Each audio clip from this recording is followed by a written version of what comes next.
بسم اللہ الرحمن الرحیم۔ السلام علیکم۔ ایک چھوٹے سے گاؤں میں جہاں رات کی روشنی کبھی کبھی بھیگ جاتی تھی، ایک قدیم گھر تھا جسے لوگ خاموش گھر کہتے تھے۔ لوگ کہتے تھے اس گھر میں رات کے وقت عجیب و غریب آوازیں آتی تھیں اور کبھی کبھار ایک سایہ دکھائی دیتا تھا۔ گاؤں کے بچے اس گھر کے قریب جانے سے ڈرتے تھے، لیکن ایک دن ایک نوجوان لڑکا احمد، جو کہ ہمیشہ مہم جوئی کی تلاش میں رہتا تھا، نے فیصلہ کیا وہ اس گھر کی حقیقت جاننے جائے گا۔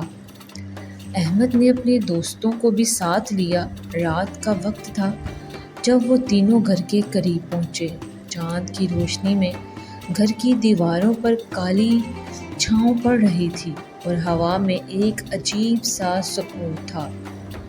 احمد نے حوصلہ جمع کیا اور دروازہ کھلا جیسے وہ صدیوں سے بند تھا۔ اندر داخل ہوتے ہی ایک عجیب سی بو ان کی ناکوں میں پہنچی۔ یہ بو ایسی تھی جیسے قدیم چیزیں اور نمی مل کر ایک جگہ جمع ہو گئی ہو۔ گھر کے اندر بہت ساری پرانی چیزیں تھیں، جیسے کہ بکھرے ہوئے فرنیچر، پرانی تصاویر اور ایک بڑی سی آئینہ جو دیوار پر لٹکا ہوا تھا۔ احمد نے کہا، آؤ ہم اوپر کی طرف چلتے ہیں۔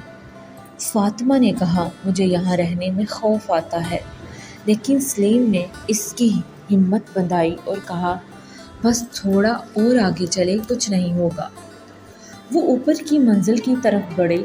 جیسے ہی وہ آخری سیڑھی پر پہنچے، انہیں ایک کمرہ نظر آیا جس کا دروازہ آہستہ آہستہ کھل رہا تھا۔ احمد نے دروازہ دھکیل دیا اور اندر ایک خالی کمرہ دیکھا۔ اچانک دروازہ خود بخود بند ہو گیا۔ تینوں دوست خوف زدہ ہو گئے۔ ان کی ہمت جواب دے چکی تھی، لیکن احمد نے فیصلہ کیا وہ باہر نکلنے کی کوشش کریں گے، لیکن دروازہ بند ہونے کے باوجود وہ اسے کھولنے کی کوشش کرتے رہے۔ اچانک کمرے کے ایک کونے میں ایک سایہ دکھائی دیا۔ وہ ایک بوڑھے آدمی کی شکل میں تھا جس کی آنکھیں چمک رہی تھیں۔ بوڑھے نے کہا، کیوں آئے ہو یہاں؟ یہ جگہ تمہارے لیے نہیں۔ احمد اور اس کے دوستوں نے خوف سے چپ رہنے کا فیصلہ کیا۔ بوڑھے نے انہیں سمجھایا، یہ گھر کئی سالوں سے خالی ہے اور اس میں وہ روحیں ہیں جو یہاں قید ہیں۔ احمد نے پوچھا، آپ کون ہیں؟ بوڑھے نے کہا، میں اس گھر کا محافظ ہوں، یہاں آنے والوں کو واپس جانے کی اجازت نہیں ہوتی۔ فاطمہ نے رونا شروع کر دیا، لیکن احمد نے اسے تسلی دی۔ پھر بوڑھے نے کہا، تم لوگوں کو یہاں سے نکلنے کا ایک راستہ ہے، لیکن تمہیں میرے سوالات کا جواب دینا ہوگا۔